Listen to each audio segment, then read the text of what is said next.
మిక్కిలి ప్రియులరా, ఇక్కడ కూడి ఉన్న మీకందరికీ కూడా హృదయపూర్వకమైన ప్రేమ వందనాలు. అలాగే విశ్వాస వాక్కు అనే ఆధ్యాత్మికమైన కార్యక్రమాన్ని వీక్షించుచున్న అశేష ప్రజానికానందరికీ కూడా ప్రత్యేకంగా వందనాలు తెలియపరుస్తున్నాను. ఎలా ఉన్నారు? బాగున్నారా? మీరు బాగుండాలని తప్పక మనుదిన ప్రార్థనలు మరి మీ కొరకు మేము జ్ఞాపకం చేసుకుంటూ ఉన్నాం. అలాగే మీరు చేస్తున్న ఫోన్ కాల్స్ని బట్టి ప్రభువుని ఎంతగానో స్తుతిస్తూ ఉన్నాం. అలాగే తప్పకుండా మీ యొక్క వర్తమానాలు మీ ఆధ్యాత్మిక జీవితాన్ని ఎంతగో బలపరుస్తున్నాయని మేము విశ్వసిస్తూ ఈ కార్యక్రమాలను కొనసాగించేటట్లుగా మిమ్మల్ని కోరేది ఏంటంటే, మీరు తప్పక మానక మీ ప్రార్థనలో కొంచెం జ్ఞాపకం చేసుకోవాలని ప్రభు పేట మనవి చేస్తున్నాం. ఇంకేమీ ఆలస్యం చేయకుండా దేవుని వాక్య ధ్యానం చేసుకుందాం. మీ బైబిల్ చేత పట్టుకుని శ్రద్ధగా కూర్చుని దేవుని మాటలు మనము ఆలకించాలి. నేనంటాను, దేవుడు ఏ వాక్యం ద్వారా దర్శిస్తాడో తెలియదు, కానీ ఒక మాట మనలను ప్రభావితం చేస్తుంది, ఒక మాట నిన్ను బలపరుస్తుంది, ఒక మాట నీకు ఆదరణ కలిగజేస్తుంది, ఒక మాట నిరీక్షణ లేని నీ జీవితంలో నిరీక్షణను కలగజేస్తుంది. ఆయన ఒక్క మాట. కాబట్టి ప్రభువు ఈ రాత్రి మనతో మాట్లాడునుగాక. ఈ రాత్రి ప్రసంగాంశం ఏమిటంటే, మనం వేటి నుండి తొలగిపోవాలి. ఏమండి, వేటి నుండి మనము తొలగిపోవాలి. క్రైస్తవ జీవితంలో, విశ్వాసీ జీవితంలో ఏమండి, ఈరోజు మనము అభివృద్ధి చెందలేకపోవటానికి గల కారణం, ఆశీర్వాదం మన జీవితాల్లో మనము పొందుకోలేకపోవటానికి కారణం, మనము వేటి నుండి తొలగిపోవాలి. ఈరోజు ప్రసంగాంశం దేవుని పరిశుద్ధ గ్రంథమైన బైబిల్లో నుంచి మొట్టమొదటిగా దేవుని బిడ్డలారా, మొట్టమొదటిగా మనము వేటి నుంచి మనము తొలగిపోవాలి అని అంటే చూద్దాం. యోబు గ్రంథం 22వ అధ్యాయం దయచేసి 23వ వాక్యాన్ని ఈ సందర్భానుసారంగా మనము చదవవలసిన వారమై ఉన్నాం. సర్వశక్తిని వైపు నీవు తిరిగిన ఎడల నీ గుడారములో నుండి దుర్మార్గమును దూరముగా తొలగించిన ఎడల నీవు అభివృద్ధి పొందేదవు. అమ్మ వినండి, నీ ఇంట్లో అభివృద్ధి లేకపోవడానికి గల కారణం, నీ వ్యాపారములో అభివృద్ధి లేకపోవడానికి కారణం, నీ వ్యక్తిగతంగా నువ్వు అభివృద్ధి చెందకపోవడానికి గల కారణం ఏమండి, దాని అంతటికి కారణం ఏమిటంటే, నీ గుడారములో ఉన్న దుర్మార్గతను నువ్వు తొలగించకపోవడాన్ని బట్టి. దానికి ముందుగా పైన ఒక మాట అన్నాడు, నీవు సర్వశక్తిని దేవుని వైపు నువ్వు తిరగాలి. అమ్మ వినాలి, సర్వలోకములున్న ప్రతి మానవుడు సర్వశక్తుడగు దేవుని వైపు నువ్వు తిరగాలి. దేవుని వైపుకు తిరగాలి. ధనవంతులు కావచ్చు, సామంతులు కావచ్చు, పేదవారు కావచ్చు, విద్యావంతుడు కావచ్చు, నువ్వు ఎవరివైనా కానివ్వండి, నువ్వు దేవుని వైపుకు నువ్వు తిరగాలి. ఏమంటే దేవుని వైపుకు ఎందుకు తిరగాలి సార్? సర్వశక్తుడకు దేవుని వైపుకు నువ్వు తిరగాలంటున్నాడు. ఈ రోజున దేవుని బిడ్డలారా, మనం ఎందుకు తిరగాలి? ఎందుకు తిరగాలంటే, నీ జీవితంలో అభివృద్ధి కావాలంటే దేవుని వైపుకు తిరుగుట కన్నా వేరే మార్గం లేదు కదా. ఎన్నో ప్రయత్నాలు చేశాం, ఎన్నో మార్గాల్లో పయనించాం, ఎన్నో విధానాలుగా మనము జీవించాం. మనము పయనించే ఏ మార్గములోనైనా, ఏ ప్రయత్నములోనైనా అభివృద్ధి కనబడిందా? క్షేమము కనబడిందా? సమాధానం కనబడిందా? సంతోషం కనబడిందా? నెమ్మది కనబడిందా? ఆనందం కనబడిందా? ఏమండి, కనబడలేదుగా. ఒకటి, సర్వశక్తుడకు దేవుని వైపుకు మనము తిరిగి, మొట్టమొదటిగా మనం వేటిని తొలగించుకోవాలంటే, నీ గుడారములో ఏముందండి? దుర్మార్గం ఉందట. ఏముందట? రాజులైన వారు, కొంతమంది రాజుల చరిత్రలో చూస్తే కొంతమంది దుర్మార్గముగా ప్రవర్తించిన రాజులు ఉన్నారు. దుర్మార్గంగా ప్రవర్తించిన దాన్ని బట్టి కీడును తెచ్చుకున్న రాజులు ఉన్నారు. దైవికమైన మాటకు, దేవుని మాటకు లోబడి దుర్మార్గతను విడిచిపెట్టిన రాజులు కూడా ఉన్నారు. 2 రాజుల గ్రంథం 17వ అధ్యాయములో దయచేసి ప్రియులారా ఇశ్రాయేలీల రాజుల గురించి మనము జ్ఞాపకము చేసుకుంటూ ఈ మాట 2 రాజులు 17వ అధ్యాయం 13వ వాక్యాన్ని చదువుదాం. అయినను మీ దుర్మార్గములను విడిచిపెట్టి నేను మీ పితరులకు ఆజ్ఞాపించినట్లు ప్రవక్తల ద్వారా మీకు అప్పగించినటువంటి ధర్మశాస్త్రమును బట్టి, నా ఆజ్ఞలను బట్టి, కట్టలను బట్టి అనుసరించడని సెలవిచ్చి ప్రవక్తల ద్వారా, దీర్ఘదర్శుల ద్వారా యెహోవా ఇశ్రాయేలీల వారికి పలికినను. చాలండి. దేవుని సంగమా, దేవుని బిడ్డలారా, మీరు దుర్మార్గతను విడిచిపెట్టండి. మీ పితరులకు దేవుడు ఆజ్ఞాపించినట్లు తన సేవకుల ద్వారా, ప్రవక్తల ద్వారా ధర్మశాస్త్రమును బట్టి ఇచ్చినటువంటి ఆజ్ఞలను, కట్టడలను ఏం చేయాలి? అనుసరించాలి. నేనేమంటానంటే దుర్మార్గత ఉంటే ఆజ్ఞలను, కట్టడలను అనుసరించలేమండి. మళ్ళీ ఆజ్ఞలు ఆపేది ఏంటి? దుర్మార్గమే కదా. ప్రస్తుత లోకములో దుర్మార్గము ఏలుబడి చేస్తా ఉంది. వ్యవస్థలు పాడైపోవడానికి, మనుషులు పాడైపోవడానికి, మానవ జీవితాలు తప్పుదోవలో వెళ్ళిపోవడానికి, నీ కుటుంబములో అభివృద్ధి లేకపోవడానికి అన్నిటికీ కారణం ఏంటి నాన్న అంటే దుర్మార్గం. వాక్యం ఏం చెప్తుందో తెలుసా? ఒరే నాన్న, నీ జీవితం మారాలి, నీ జాతకం మారాలి, నీ పరిస్థితులు మారాలంటే ఏం చెప్తుందో తెలుసా? ముందుగా దుర్మార్గమును దూరముగా నువ్వేం చేయి? తొలగించుకో. తొలగించావా? నీలో నుంచి తొలగించుకున్నావా? ముందు ఇది చాలా ఇంపార్టెంట్ అండి. మనలో నుంచి ఏం చేయాలి? అప్పుడప్పుడు బయటపడతా ఉంటే ఏం జరగతవే చేయి. హల్లెలూయా. ముందు అది పోవాలి. అది పోతేనే శాశ్వత రోగానికి, నీలో ఉన్న రోగానికి శాశ్వత పరిష్కారాన్ని దేవుడు ఎత్తాడు. నువ్వు కుళ్ళిపోతున్నంతసేపు రోగం కుళ్ళిపోతూ ఉంటుంది. ఏజ్ రక్తం వేచి అది తీసుకోకుండా అది తీసివేయబడాలి. నీలో ఉన్న అసూయాత్మ ఉంది, అర్థమవుతుందా? వాత్సలేని ఇవన్నీ దుర్మార్గ లక్షణాలు. సరే, ఈ ఒక పాయింట్ని ఏలాడడానికి కుదరదు. మరి యోబు అంటున్నాడు, నువ్వు సర్వశక్తుడకు దేవుని వైపుకు తిరిగిన ఎడల నీ గుడారములో నువ్వేం చేయాలి? దుర్మార్గతను నువ్వేం చేయాలి? దూరంగా తొలగించుకో. నీలో ఉన్న దుర్మార్గం అది విడిచిపెట్టు, తొలగించు. దేవుడు ఇచ్చిన ధర్మశాస్త్ర ప్రకారముగా దేవుడైతే ఏ ఆజ్ఞలు ఇచ్చాడో, ఏ కట్టడలు ఇచ్చాడో, దేవుని ఆజ్ఞానుసారంగా కట్టడల ప్రకారంగా మనము నడవవలసిన వారముగా ఉన్నాము కదా, జీవించవలసిన వారముగా ఉన్నాము కదా, ప్రవర్తించవలసిన వారంగా ఉన్నాము కదా. ఎలా పడితే అలా బ్రతకడానికి వీల్లేదు నాన్న. హలో, దుర్మార్గం ఎప్పుడైనా నిన్ను పతనానికి నడిపిస్తుంది. ప్రభు అంటున్నాడు, నీ గుడారములో ఉన్న దుర్మార్గతను నువ్వు తొలగించుకుంటే నీకేం కలుగుతుంది? అభివృద్ధి కలుగుతుంది. మరి దేవుడు వాటిని తొలగించుకోమని బహు హెచ్చరిస్తున్నాడు కదా. తొలగించుకోవడానికి నిన్ను నీవు సంసిద్ధత కలిగి నీవు ఉండాలి కదా. ఇది మొట్టమొదటి పాయింట్. రెండవ పాయింట్ ఏంటంటే, రెండవ పాయింట్గా ప్రసంగి గ్రంథం 11వ అధ్యాయం 10వ వాక్యాన్ని మనము చదవవలసిన వారమై ఉన్నాం. చూడండి, లేత వయస్సును నడి ప్రాయమును గతించి పోవునివి గనుక నీ హృదయములో ఉన్న వ్యాకములను తొలగించుకో, నీ దేహాన్ని చెరిపే దానిని తొలగించు. ఇందులో 2 విషయాలు ఉన్నాయి. అదేంటంటే, నీ హృదయములో ఉన్న వ్యాకులమును తొలగించుకో. ఏమండి, ఇందులోనే ఇంకొక కీలకమైన విషయం, నీ దేహాన్ని చెరిపే దానిని ఏం చేయాలి? దేహాన్ని చెరిపేయి ఉన్నాయి మనలో. దేవునికి స్తోత్రం. దేహం అంటే ఏంటి అర్థం? నీ శరీరం. దేహం అంటే నీ బాడీ.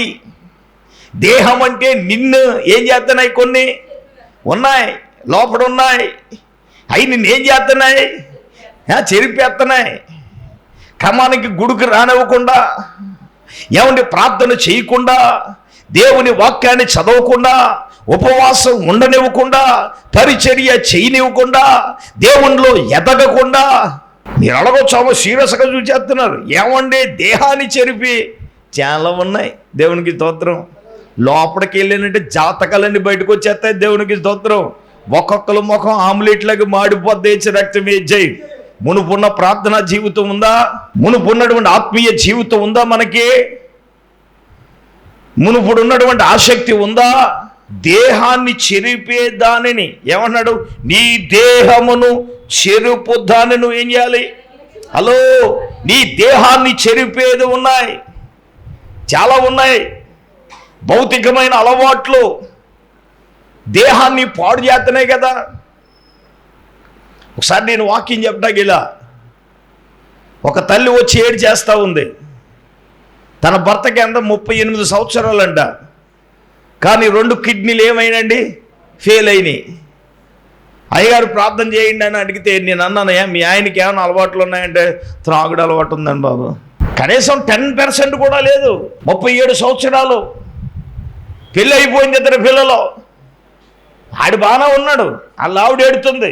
ఏమండి మొత్తం ముఖం అంతా వాసిపోయి ఒళ్ళంతా నీరు పట్టేసి దేహాన్ని పాడు చేసే రోగాలు. వ్యభిచారం కూడా దేహాన్ని పాడు చేస్తుంది, జోదం పాడు చేస్తుంది, డ్రగ్స్, మాదక ద్రవ్యాలు నీ దేహాన్ని ఏం చేస్తాయి? పాడు చేస్తాయి, చెరిపేస్తాయి. ఓ మాట చెప్పనా, అందానికి రాసే పూసే పూతలు కూడా నీ మొఖాన్ని కోతురు వచ్చేస్తుంది. రక్తం వేసి ఏదో ఒకటి రాయాలి. ప్రతి ఓడు చెప్పింది రాసేస్తే ఏమవుతుంది?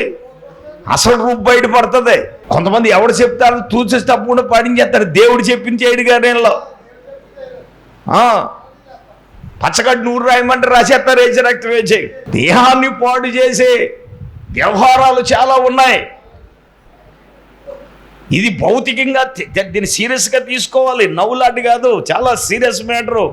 బైబిల్లో పాడు చేసుకున్న వాళ్ళు లేరంటే, బైబిల్లో ఏలా అనే రాజు ఉన్నాడు.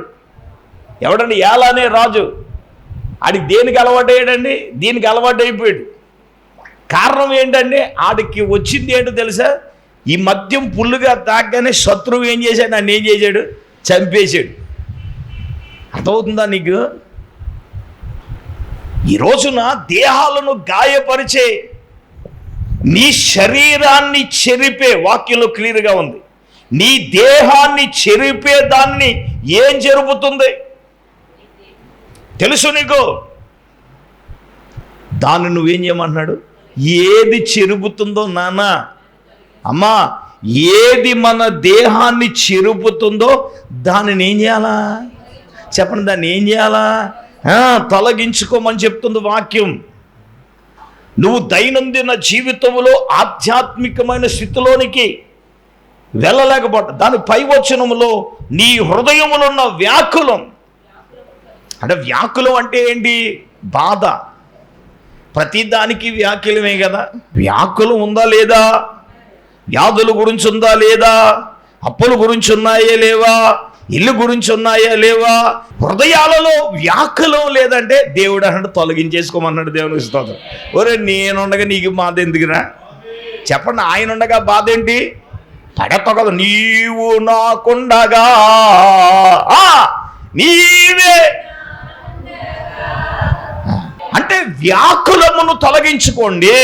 నీ దేహాన్ని చెరిపే రెండో కీలకమైన విషయం ఏంటంటే, నీ దేహాన్ని చెరిపేది ఏదైనా, ఏది చెరుపుతుంది? ఏ అలవాట్లు చెరుపుతున్నాయి? ఏ వ్యసనాలు చెరుపుతున్నాయి? ఏమండి, ఏది మన దేహాన్ని చెరుపుతుందో దాన్ని నువ్వేం చేయమని చెప్తుంది? తొలగించుకో. చప్పట్లు కొట్టని గట్టిగా. అవి తొలగిపోవాలి నీలో నుంచి.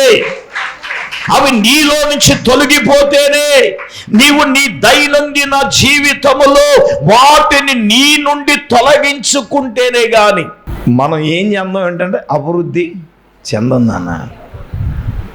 నీ సంపాదన అంతా ఎందుకు నిలబట్టలేదు? దేహాన్ని పాడు చేసే ఉన్నాయిగా మనలో. చెప్పండి, దానికి ఇంపార్టెంట్ ఇస్తున్నావు కదా. ఈరోజు నీ భార్య కంటే, నీ పిల్లల కంటే నువ్వు దానికి ఇంపార్టెన్స్ ఇస్తున్నావు కదా. చిన్న పిల్లల పశు హృదయాలలో నీ గురించి ఒక చెడ్డ అభిప్రాయం పిల్లల మీద ఉంటే అది జీవితాంతకాలం ముద్ర ఉంటుంది కదా. ఒకసారి మానవత్వం ఉన్న మనం ఆలోచన చేయాలి. మనం ఇంగిత జ్ఞానము లేని వ్యక్తులం కాదు, పశుప్రాయులు అంతకంటే కాదు. ఒక అవగాహన మనకుంది, దేనినైనా గ్రహించగలిగే జ్ఞానం మనకుంది కదా. అది ఎంతవరకు నీకు శ్రేయస్. నేను దేహం అంటే చెప్తున్నాను, మనం తిండి విషయంలో కూడా చాలా జాగ్రత్త కలిగి ఉండాలి. అర్థమవుతుందా? దొరుకుతుందని వేసేయడం కాదు, వేసే రక్తం వేయించాయి. అర్థమవుతుందండి? అది మన దేహాన్ని, మన ఆరోగ్యాన్ని కూడా చెరిపేయకుండా ఉంటాయి. సందర్భం వచ్చింది కాబట్టి చెప్తాను. పూర్వకాలం ఫ్రిడ్జ్లు ఉండే ఏంటంటే, ఏ పూటకి ఆహారం ఉండిందో ఆ పూటకి తినేసాం, వేసే రక్తం వేయించాయి. ఇప్పుడు పొద్దున్న మిగిలిందంటే 3 రోజులు ఫ్రిడ్జ్లో ఓరాడతారు, వేసే రక్తం వేయించాయి. అనారోగ్యాలు రాకపోతే అర్థమవుతుంది, సన్నంగా ఉండవు, తోరలా తయారవడానికి గల కారణం ఏంటి? అర్థమవుతుందా? లాగట్లేదండి, పెరిగిపోతాం. మరి తలకి చెప్పట్లేదండి. ఈ ఒళ్ళు రావడానికి, వెనకాల పెరిగిపోవడానికి, పెప్పర్ బత్తాలు తయారవడానికి కారణం అదే కదా. నవ్వుతాలు చాలా సీరియస్గా అండి.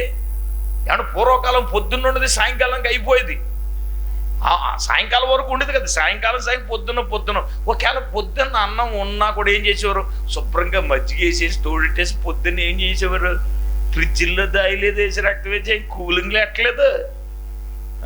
అబ్బాయి ఇప్పుడు సద్దన్నాలు తినే మొక్కలు ఏమన్నా వేసి రక్తం వేసి పొద్దున్న లేచిన పూరీలు పెసరట్లు ఇయ్యే తప్ప. అంటే నేను ఎందుకు చెప్తున్నానంటే, మన దేహాన్ని పాడు చేసేది ఏదైనా ఉంటే అది అలవాటే కానీ, ఆహార అలవాట్లే కానీ, ఏదైనా కానీ దాని నుండి మనం తీసుకోవాలి. ఎప్పుడు ఒకలాగా ఉండదు. 18 సంవత్సరాలు తిన్నట్టు నేను 30 సంవత్సరాలు తింటానంటే కుదరదు. మరి నోటికి కత్తెట్టుకోవాలి, ఏజ్ రక్తం వేజి మిషన్ పాడైపోద్ది, ఏజ్ రక్తం వేజి ఏజ్తో పాటుగా. అది కుదరదు. మరి దేహాన్ని కాపాడుకోవాలి. దేహాన్ని చెరిపే అలవాట్లైన, వ్యసనాలైన ఏదైనా అది నీలో నుండి తీసి వేసుకుని తొలగించుకోమని ప్రియ పరిశుద్ధాత్మ దేవుడు చెప్తున్నాడు. హల్లెలూయా చెప్పండి. మూడవదిగా మనం చూచినప్పుడు, యెషయా గ్రంథము 52వ అధ్యాయం, యెషయా గ్రంథము 52వ అధ్యాయం 11వ వాక్యాన్ని చదువుదాం. మూడవదిగా, పోవుడి అచ్చడు నుండి వెల్లుడి, అపవిత్రమైన దేనిని ముట్టకుడి, దాని నుండి తొలగిపోవుడి. యెహోవా సేవోపకరణములు మోయువారులారా, మిమ్మును మీరే పవిత్రపరచుకునుడి. మూడవదిగా, అపవిత్రమైన దాని నుండి, లేదా అపవిత్రమైన దానిని ముట్టకూడదు, లేదా అపవిత్రమైన దాని నుండి ఏం చేయాలి? నాన్న ఏడు చెప్పండి. అపవిత్రమైన దాని నుండి, అది స్థలమే కానీ, అపవిత్రమైన వ్యక్తులే కానీ, నాన్న అపవిత్రమైన ఆహారమే కానీ, లేదా అపవిత్రమైన దేనినైనా దాని నుండి నువ్వేం చేయాలి? చెప్పండి అందరూ. అదే అపవిత్రమైన దాన్ని పోవుడి అచ్చటి నుండి వెళ్ళిపోండి. అవునండి, అపవిత్రత జరిగే చోటు నాన్న నీకు అక్కడ పనేంటి? అపవిత్రమైన స్థలంలోనికి మనం వెళ్ళడానికి మనం వెళ్ళిపోవాలి. మన లక్ష్యారం పెళ్ళికి వెళ్ళారు. అక్కడ భయంకరమైన విగ్రహం. ఆవిడ దేవుణ్ణి నమ్ముకుంది కానీ కొడుకు మాత్రం అయింది పెళ్లి చేస్తుంది. మా ప్రశాంత్ అన్నాడు, ఇక్కడి నుంచి మనం అర్జెంట్కి వెళ్ళిపోవాలి డాడీ అన్నాడు. అంటే ప్రారంభం అయిపోయిన ఏజ్ రక్తవేజయం అంటే అక్కడి నుంచి వితిన్ సెకండ్స్లో అక్కడి నుంచి జంపు జనాలి. ఏజ్ రక్తవేజయం అంటే ఆ స్థలంలో మనం ఉండడానికి వీలు లేదు. ఆ ఎఫర్ట్స్ పనిచేస్తాయి. కొంతమందికి ఎందుకు పనిచేస్తాయి? వెళ్ళేటప్పుడు బాగానే వెళ్ళినండి అయ్యారు, వచ్చినప్పుడు నొప్పులు వచ్చేసినాయి. ఏజ్ రక్తమే నొప్పులు రావా? మరి రావా? సంవత్సరానికి ఒకసారి ఆవిడకి అలంకారం చేస్తారు, నువ్వు పెళ్ళికి అలంకారం చేసుకెళ్తావు. ఆవిడకి మనకి తేడా ఏముంది? ఒకటే తేడా, వాళ్ళకి పెద్ద బొట్టు ఎడతారు, నువ్వు బొట్టు లేదు, అంతే. ఏజ్ రక్తమే. ఎఫెక్ట్లు పనిచేయవండి, కళ్ళు పడవండి. అమ్మా నాకుందని నువ్వు చూపించుకుంటా కాదు, ఏజ్ రక్తవేజే పడతాయి. మరి సమస్యలు, బలహీనతలు రావా? దురాత్మలు ఏలుబడి చేయవా? అసలు దానికి పోకూడమే రాంగ్. అది అక్కడ ఉండడమే రాంగు. ఇప్పుడు యోసేపు అపవిత్రత జరుగుతుందన్నప్పుడు ఏం చేశాడు? వస్త్రం విడిచేమయ్యాడు, పారిపోయాడు. లేదా నేను భక్తుణ్ణి, నేను పరిశుద్ధుణ్ణి, నేను యథార్థవంతుని అంటే పని అవదు. అక్కడ వస్త్రాన్ని పట్టుకుంటే వస్త్రాన్ని విడిచిపెట్టి ఏం చేయడు? పారిపోయాడు. ఎందుకు? అక్కడ ఉండకూడదు. అపవిత్రత జరిగే చోట, అపవిత్రత ప్రేరిత స్థలాలలో మనం ఉండకూడదు.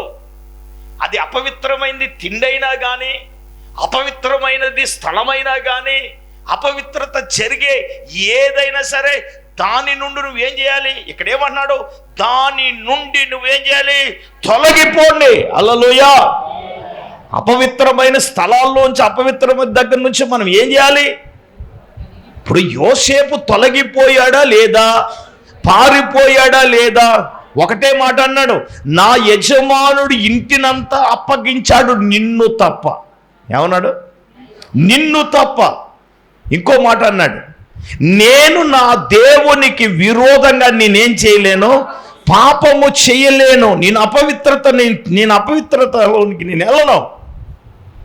ఆయన చేసి ఏం చేశాడు అంటే, నేను అంటాను అక్కడ నుంచి తన వస్త్రాలు విడిచేయమేయడండి, పారిపోయాడని దేవుని వాక్యం అంది. పారిపోవడం అంటే ఏంటమ్మాయి? తొలగిపోవాలి కదా. అబ్బాయి నేను అక్కడ ఉంటాను, నేను పరిశుద్ధుని, నేను గొప్పవాడిని, నేను భక్తుని అంటే పడిపోతారు. చాలామంది పడిపోతున్నారు కదండి. సేవకులే చాలామంది పడిపోతున్నారు. డబ్బులో కొంతమంది, స్త్రీ వ్యామోహంలో కొంతమంది, రకరకాలుగా పడిపోయే వాళ్ళు చాలామంది ఉన్నారు. హలో, అపవిత్రమైన దాని నుండి నువ్వేం చేయాలి? తొలగిపోండి. యెహోవా సేవోపకరణములు మోయువారులారా మిమ్మును మీరేం చేయమన్నాడు? పవిత్రపరచుకోండి అన్నాడు, పరిశుద్ధపరచుకోండి అన్నాడు. నేనేమంటానంటే, వస్తున్నాను, అపవిత్రమైన మాటలు మనలో నుంచి ఏం చేయాలి? నెంబర్ 1, అపవిత్రమైన మాటల నుంచి మనం ఏం చేయాలి? మనలో ఏం చేయాలి? తొలగించుకోవాలి. అపవిత్రమైన మాటలు అంటే ద్వంద్వార్థాలు వస్తూ ఉంటాయి. అవి మనలో మాట్లాడండి, మనలోనికి రావడానికి వీల్లేదు అపవిత్రమైన మాట. 2, అపవిత్రమైన తలంపులు మనలో ఉండకూడదు. ఏంటండి? అపవిత్రమైన తలంపులు కానీ, అపవిత్రమైన ఆలోచన కానీ మనలోనికి రానివ్వకూడదు. ఒకవేళ వచ్చినా దానిని మనలో నుంచి ఏం చేయాలి? తొలగించుకోవాలి. 3, అపవిత్రమైన ప్రవర్తన. ఈ 3 కీలకం. అవి మనలో నుంటే, లేకపోతే మనలో ఉంటే వాక్యము సూటిగా తేటగా చెప్తుంది. తెలుసా? దాని నుండి మీరు తొలగిపోండి, మిమ్మును మీరేం చేయాలి? పవిత్రపరచుకోండి. మన దేవుని సన్నిధికి వచ్చేది ఎందుకండి? దేవుని సన్నిధిలో ఉండేది ఎందుకండి? నిజమే కదా. హలో, వినండి. ఈ రోజున అపవిత్రతను నీలోను నువ్వు తీసివేసుకోకుండా, ఇది చాలా కీలకం, ఇది చాలా కీలకమైన విషయం. 4వదిగా మనం చూసినప్పుడు కీర్తనల గ్రంథం 6వ కీర్తన, దయచేసి 8, 9 వచనాలు మనం చదువుకుందాం. యెహోవా నా రోదన ధ్వని విని ఉన్నాడు, పాపము చేయువారులారా మీరందరూ నా యొద్ద నుండి తొలగిపోండి. అమ్మ వినండి, పాపం చేసేవాడు యొద్ద నుండి మనం ఏం చేయాలి? తొలగిపోవాలి. అర్థమవుతుందండి? లోకములో ఎక్కడ చూసినా పాపమే ఏలుబడి చేస్తుంది. పాపము 4వదిగా పాపము నుండి, లేదా పాపము చేయువారి యొద్ద నుండి మనం ఏమైపోవాలంటే తొలగిపోవాలి. నిజమే, పాపము చాలా భయంకరమైనది. ఈ రోజున మనిషిని అక్రమాలలో, అన్యాయాలలో ఏమండి నడిపించేది ఈరోజు కదా. పాపము ఏలుబడి చేస్తుందండి. పాపము ఏలుబడి చేస్తుంది కాబట్టి ఈ రోజున భయంకరమైన విగ్రహారాధన, పాపము ఏలుబడి చేస్తుంది కాబట్టి మనిషి ఏం చేస్తున్నాడో తెలియని మనం న్యూస్ ఛానల్స్లో ఈరోజు ఎన్నండి మనకు ఒక విషయం చూస్తే చెల్లించిపోయింది. నిజంగా ఆ రిలేషన్స్, అన్నా చెల్లెల రిలేషన్స్ కూడా ఈ రోజున నేను అది చదవగానే నా గుండు పగిలిపోయిందండి. కారణం ఏంటండి? శరీర ఇచ్చలు పాపాలే కారణం కదా. ఈరోజు మనిషి తప్పు దోవలోనికి వెళ్ళిపోవడానికి కాలం పెళ్ళి కానోళ్ళు కాదు, పెళ్ళైన వాళ్ళు కూడా ఇదే పోయే కాలం. రేజరత్వం ఏం చేయండి, ఎంత భయంకరం అండి. నిజంగా చాలా అసహ్యం, వాటి గురించి మాట్లాడుకోవటం కూడా చాలా భయంకరం. కానీ ఈ రోజున పాపము ఏలుబడి చేస్తుంది, యవనస్తుల మీద ఏలుబడి చేస్తుంది, పెద్దవారి మీద ఏలుబడి చేస్తుంది. నేనంటాను, పాపము చేయువాడితో మనకు పనేంటి? నువ్వు అటువంటి వాడు నువ్వేనప్పుడు వారికి దూరం అంటావు. మళ్ళీ ఏంటి? సహవాసం చేస్తే ఆరే ఈరు. చెప్పండి, ఆరే ఈరు. మరి ఆరే ఈరు, ఈరే ఆరేనప్పుడు ఆరుతో నీకు సహవాసం ఏంటమ్మాయి? వెళ్ళి నువ్వు వాళ్ళ దగ్గర కూర్చుంటావు ఏంటి? రక్తమేజే, నీకు వాళ్ళతో పని ఏంటి? అందుకే అన్నాడు, విశ్వాసకి అవిశ్వాసకి పాలు ఎక్కడ? క్రీస్తుతో బలియాలకు పొత్తేంటి అని అన్నాడు కదా. చీకటితో వెలుగుతో పొత్తేంటి నీకు? పాపం చేసే వాళ్ళతో నీకు పని ఏంటి? గంటల తరపున నీకు వాళ్ళతో సొదేంటంట? ఏంటి వ్యవహారాలు ఏంటి? వాళ్ళతో నీకు పని ఏంటి? అందుకే అన్నాడు, అటువంటి సహవాసులకు మనం ఎలా ఉండాలండి?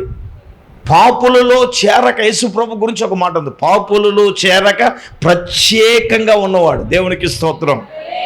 పాపము చేయు వారి యొద్ద నుండి మనము దూరముగా తొలగిపోవాలి కదా.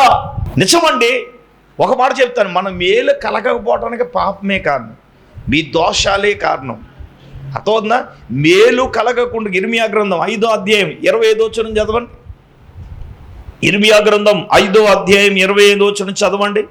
మీ దోషములు వాటిని క్రమమును తప్పించును, మీకు మేలు కలగకుండాటకు మీ పాపమే కారణం. అమ్మ అందరూ వినండి, నీకు మేలు జరగట్లేదు, దేవుడు మేలు చేయట్లేదంటే నువ్వు పాపములో ఉండగా దేవుడు ఎలా మేలు చేస్తాడు? నువ్వు పాపాన్ని విడిచిపెట్టకుండా దేవుడు మేలు చేయలేదని అంటున్నావు.